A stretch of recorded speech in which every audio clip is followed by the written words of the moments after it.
अस्सलामुअलैकुम मेहमान सिद्ध मिठवार बाबाला मौजू क़लाम चवंदा आहिनि तक़रीबन हर लफ़्ज़ तुंहिंजे चहिरे जी तस्वीर बणियल हुया कहिड़े कुर्ब सां मूं तुंहिंजा ख़त पढ़िया हुया चवंदा आहिनि तक़रीबन हर लफ़्ज़ तुंहिंजे चहिरे जी तस्वीर बणियल हुया कहिड़े कुर्ब सां मूं तुंहिंजा ख़त पढ़िया हुया तुंहिंजे शहर में असां ते छा छा न गुज़रंदो रहियो तुंहिंजे शहर में असां ते छा छा न गुज़रंदो रहियो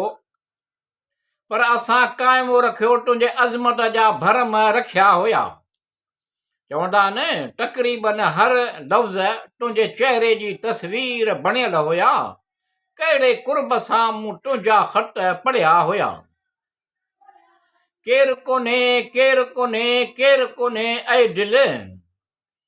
केरु कोन्हे केरु कोन्हे केरु कोन्हे ऐं दिल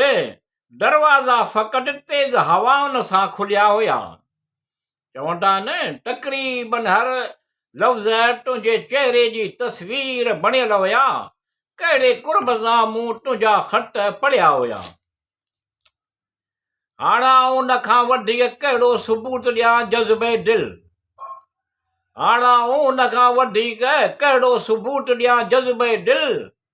पंहिंजा ॻोढ़ा उन जे अखियुनि में तक़रीबन निमाया हुया चवंदा आहिनि तक़रीबन हर लफ़्ज़ तुंहिंजे चहिरे जी तस्वीर बणियल हुया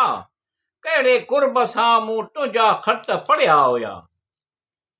मुंहिंजी क़िस्मत हालात जे चौवाटे ते मुंहिंजी क़िस्मत हालात जे चौवाटे ते कुर्ब कहिड़े दर्जे जो अहिड़ा हालात हुया चवंदा आहिनि तक़रीबन हर लफ़्ज़ तुंहिंजे चहिरे जी तस्वीर बणियल हुया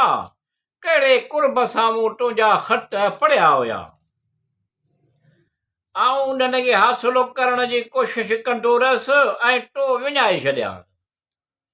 आऊं उन्हनि खे हासिलु करण जी कोशिशि कंदो रहियुसि ऐं तो विञाए छॾिया केतिरे क़दुरु दिलचस्प आहे केतिरे क़दुरु दिलचस्प उहे लम्हा हुया चवंदा आहिनि तक़रीबन हर लफ़्ज़ तुंहिंजे चहिरे जी तस्वीर बणियल हुया कहिड़े कुर्ब सां मूं तुंहिंजा ख़त पढ़िया हुया